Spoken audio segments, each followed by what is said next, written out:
Gold की possible next direction क्या हो सकती है? या अगर आप currencies like GBP USD, euro USD, NZD USD के अंदर ट्रेड करते हैं, तो मार्केट किस डायरेक्शन में अपना मेजर मूव दे सकती है? और करंटली मार्केट किस डायरेक्शन को ज़्यादा सपोर्ट कर रही है? आज के इस मिड वीक फॉरेक्स फोरकास्ट के एनालिसिस के अंदर मैं आप तमाम तर लोगों को वेलकम करता हूं। आप में से जिन मेंबर्स ने पाक फॉरेक्स एकेडमी को सब्सक्राइब नहीं किया, आप सब्सक्राइब कर लें ताकि हमारे डेली बेसिस पे शेयर होने वाले एनालिसिस आपको जल्द से जल्द मिल सकें। आज के एनालिसिस को हम स्टार्ट करेंगे करेंसी से, जिसमें सबसे पहले हमारे पास है यूरो यूएसडी। तो let's move on the chart.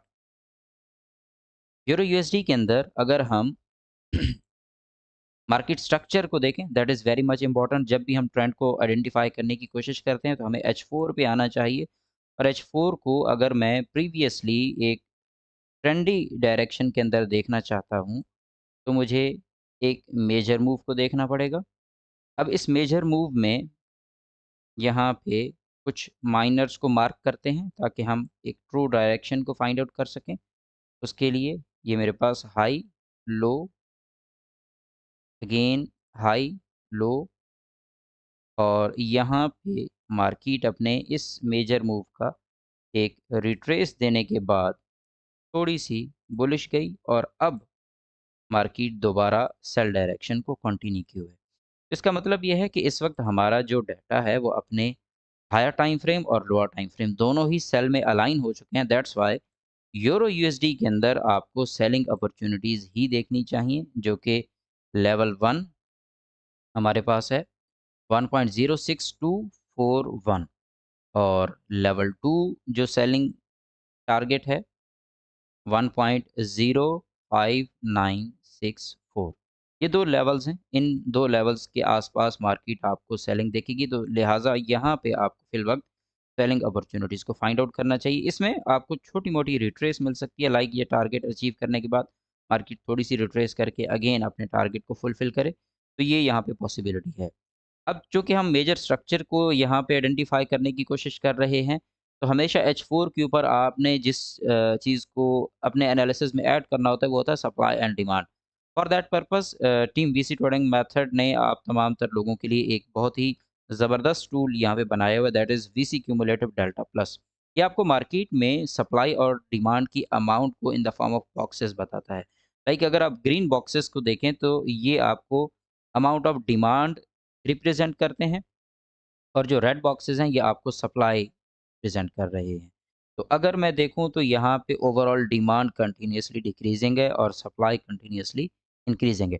तो दैट्स व्हाई मेरा स्ट्रक्चर सेल में है, मेजर माइनर दोनों, उसके साथ amount of supply is continuously increasing, amount of demand is decreasing. So that's why euro USD यहाँ पे मैं सेल में देखूँगा। इसके फंडामेंटल्स को हम बाद में डिस्कस करते हैं। अब उसके बाद नेक्स्ट जो हमारे पास ट्रेड है, वो हम देखते हैं जीबीपी यूएसडी के अंदर। तो अगर मैं जीबीपी यूएसडी को देखूँ तो यहाँ पे जीबीपी यूएसडी अगेन मुझे एक मेजर डायरेक्शन से सेल में आता दिख रहा है। ये यहाँ से सेल, बाय, सेल, और उसके बाद ये बाय, और अब इसका दोबारा से एक लोअर लो का टारगेट है। अब हम इसमें थोड़ा-सा डिटेल में जाते हैं स्ट्रक्चर की, और अगर मैं स्ट्रक्चरली देखूँ तो इस वक़्त जीबीपी यूएसडी, क्योंकि आज मेजर न्यूज़ है यूएसडी की, तो आपको ये यहाँ से फर्स्ट टारगेट ये क्लियर करने के बाद एक छोटी-सी रिट्रेस दे सकता है, लाइक टिल दिस लेवल, और फिर यहाँ से आगे फर्दर अपनी ट्रेड को कंटिन्यू करके possibly this is the major target, but इसके इन बिटवीन जो आपके पास टारगेट आ रहा है वो लेवल 1 ये है, और लेवल 2 ये लिक्विडिटी है, ये हंट हो सकती है।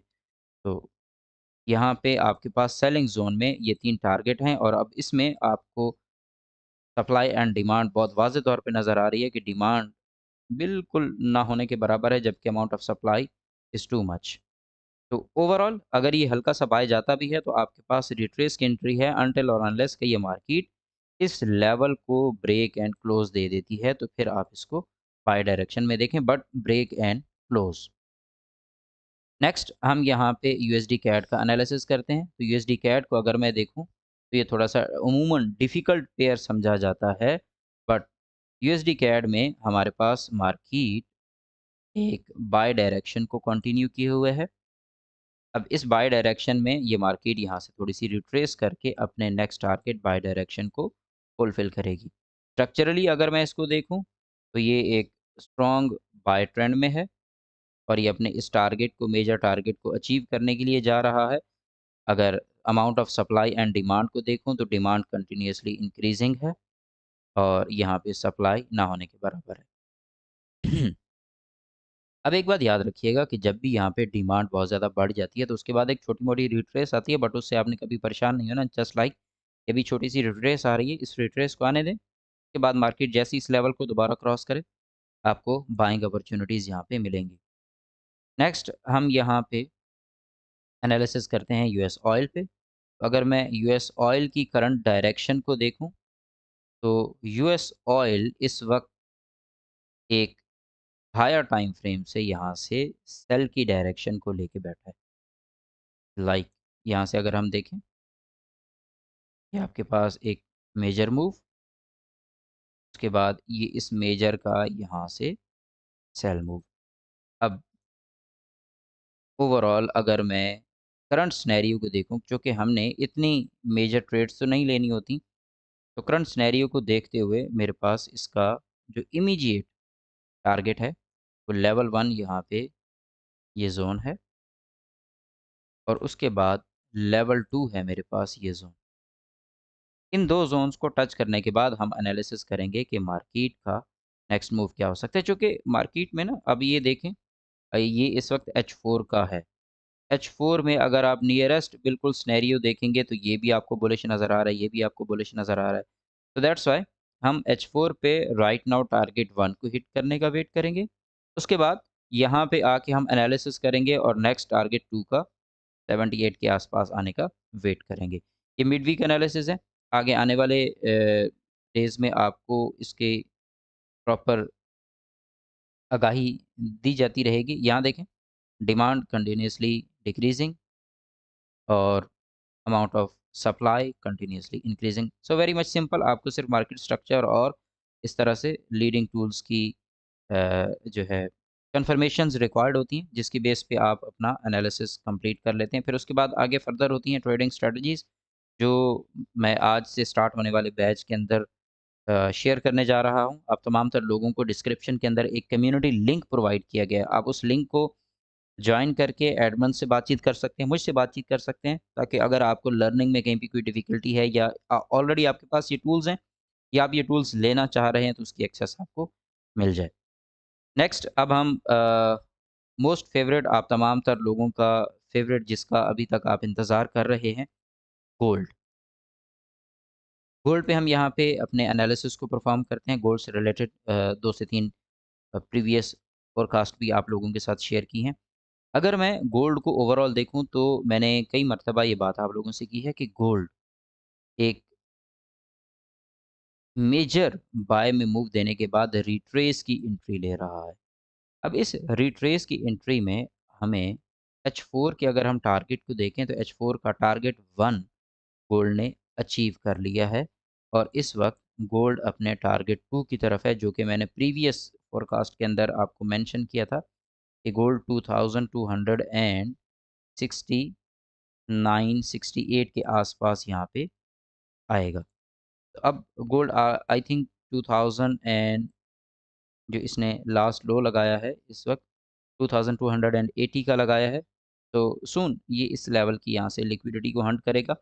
अब उसके बाद गोल्ड का अगर आप ओवरऑल एनालिसिस देखें, तो गोल्ड जब तक in the state of war, मैं बाकी करेंसीज़ की बात नहीं कर रहा, मैं गोल्ड के ऊपर ज़्यादा फ़ोकस इस वजह से कर रहा हूँ, क्योंकि गोल्ड एक एसेट है, यूनिवर्सल एसेट है। तो जब भी वॉर की स्टेट होती है, तो इन्वेस्टर अपने पैसे को गोल्ड की फॉर्म में कन्वर्ट करता है। तो दैट्स व्हाई जब तक वॉर एंड नहीं हो जाती, आप अपने बाय सिनेरियोज़ को ज़्यादा तवज्जो दें और जैसे ही वॉर में कोई भी आपको कमी-बेशी नज़र आती है, तो फिर आप यहाँ से अपने सेल सिनेरियोज़ को ज़्यादा फ़ोकस करना शुरू कर दें। आज जैसे न्यूज़ है, अगले 2-3 दिन मेजर न्यूज़ रहने वाली हैं। अब रिट्रेसमेंट की बात करें, तो H4 में ये लेवल ऑफ रिट्रेसमेंट है, बट ओरिजिनल जो आपके पास टारगेट रिट्रेसमेंट एरिया है, ये 2210 के आसपास है। तो आपको अगर न्यूज़ के अंदर, अभी हम न्यूज़ के ऊपर भी बातचीत करने जा रहे हैं, इस लेवल पे विक नज़र आती है, आप यहाँ से अपनी बाइंग अपॉर्च्युनिटी को देखें, या इस लेवल से विक नज़र आती है, तो आप यहाँ से अपनी बाइंग अपॉर्च्युनिटी को देखें। अब यहाँ पे अगर आप गैप देखें तो इट्स टू मच गैप। इसका मतलब ये है कि न्यूज़ काफ़ी ड्रास्टिक होने वाली है अगर मार्केट को यहाँ से बाय डायरेक्शन में लेके जाना चाहते हैं। अब आप देखें, प्रीवियसली मार्केट में सप्लाई आई, उसके बाद सप्लाई भी ख़त्म और डिमांड भी ख़त्म और अगेन यहाँ से एक मूव आया। तो अब मार्केट यहाँ से गोल्ड के अंदर आपको लेवल 1 यहाँ से बाय साइड जाती दिखेगी, या फिर यहाँ से लेवल 2 यहाँ से बाय जाती दिखेगी, या फिर ये आपके पास लेवल 3 है, यहाँ से बाय जाती दिखेगी। ये हो गया इसका हायर टाइम फ्रेम का सिनेरियो। अब आते हैं लोअर टाइम फ्रेम पे और यहाँ आके अपने एनालिसिस को परफॉर्म करते हैं। यहाँ नीचे amount of supply and demand को देखें तो यहाँ डिमांड डिक्रीजिंग और सप्लाई कंटिन्यूअसली इंक्रीजिंग है, बट ये H4 है। तो अब हम आते हैं H1 पे और यहाँ आके H1 का सिनेरियो देखते हैं कि H1 हमें क्या कह रहा है। अगर मैं H1 के टारगेट को देखूँ तो गोल्ड इस वक़्त यहाँ पे रिट्रेस की एक तैयारी ले रहा है। गोल्ड पॉसिबली आपके पास लेवल 1 है 2312 का, यहाँ तक जाके फिर वापस सेलिंग की तरफ आएगा, या फिर आपके पास यहाँ से बाय जाके ये लेवल 2 है इसका 2327, यहाँ से वापस सेल गिर सकता है। तो दीज़ आर द लेवल्स जो कि आपको लोअर टाइम फ्रेम के अकॉर्डिंग यहाँ पे सेल में दिख रहे हैं। अब इस वक़्त देखें, यहाँ पे amount of supply and demand दोनों डिक्रीज़ कर गए हैं। ये देखें, इसका मतलब क्या है कि इस वक़्त गोल्ड जो है वो पूरी तरह से न्यूज़ की तैयारी में है। तो आपको न्यूज़ इन दोनों में से एक डायरेक्शन के अंदर मूव दिला सकती है, बट शॉर्टर टाइम फ्रेम का मतलब ये है कि न्यूज़ का एक शॉर्ट मूव जो है वो बाय डायरेक्शन में और मेजर मूव यहाँ से सेल डायरेक्शन में। क्यों? क्योंकि अभी आपके पास H4 का जो सेल लेवल है वो नीचे पड़ा हुआ है। जो रिट्रेस एरिया है वो ये पड़ा हुआ है सपोज़। तो मार्केट को यहाँ आने के लिए थोड़ा-सा बाय जाके फिर सेल आना पड़ेगा। तो ज़्यादातर ट्रेडर्स को जो प्रॉब्लम होता है वो होता है मल्टी टाइम फ्रेम के अंदर। लाइक अभी जैसे मैंने आपको बताया कि H4 जो है वो यहाँ से सेल डायरेक्शन को पिक करेगा, और H1 के अंदर मैं आपको बता रहा हूँ कि ये रिट्रेस की एंट्री लेगा और उसके बाद यहाँ से सेल में आएगा। तो H4 बाय डायरेक्शन है, H1 सेल डायरेक्शन है, तो मार्केट को किसको फॉलो करना चाहिए? तो ऐसे केसेस में आप ये देखा करें कि जो आपका शॉर्टर टाइम फ्रेम आपको बता रहा हो तो उस तरफ माइनर मूव आता है, जिसके लिए मैंने आपको एक प्रीमियम सेशंस के अंदर कॉन्सेप्ट शेयर किया हुआ है, that is active and passive buyers and sellers का। उसका डिटेल कॉन्सेप्ट जो है वो आज से जो हमारा बैच शुरू हो रहा है उसके अंदर मैं एक्सप्लेन करूँगा। तो आप तमाम तर मेंबर्स नीचे दिए गए व्हाट्सएप लिंक को जॉइन करें, वहाँ एडमिन से आप मुझसे बातचीत कर सकते हैं, या आपको इन टूल से रिलेटेड कोई प्रॉब्लम डिस्कस करनी है, कुछ अंडरस्टैंडिंग, कुछ स्ट्रैटेजीज़ मुझसे डिस्कस करनी है, तो आप मुझसे डिस्कस कर सकते हैं। सेकंडली अ, आप तमाम तर लोगों के लिए एक फ्री सिग्नल सर्विस का भी सिलसिला शुरू किया जा रहा है। तो उसको अवेल करने के लिए नीचे दिए गए व्हाट्सएप कम्युनिटी लिंक को जॉइन करें। अपना आपका जो एनालिसिस है इस फाइनेंशियल मार्केट से रिलेटेड, उसको आप तमाम तर लोग हमसे लाज़मी शेयर कीजिएगा, और कमेंट सेक्शन के अंदर नीचे अपनी राय ज़रूर दें कि आप मार्केट को किस पर्सपेक्टिव में देख रहे हैं, इस वीडियो से आपको क्या इन्फॉर्मेशन मिली है। और अगर आप पाक फॉरेक्स एकेडमी के फ्री बैच अप्रैल बैच के अंदर जॉइन हैं, तो आपका जो एक्सपीरियंस है विद द पाक forex academy and VC trading method उसको लाज़मी शेयर कीजिएगा। Thank you very much. इंशाल्लाह नेक्स्ट वीडियो के अंदर मुलाकात होगी। अपना ख़्याल रखिएगा। Take care. अल्लाह हाफ़िज़।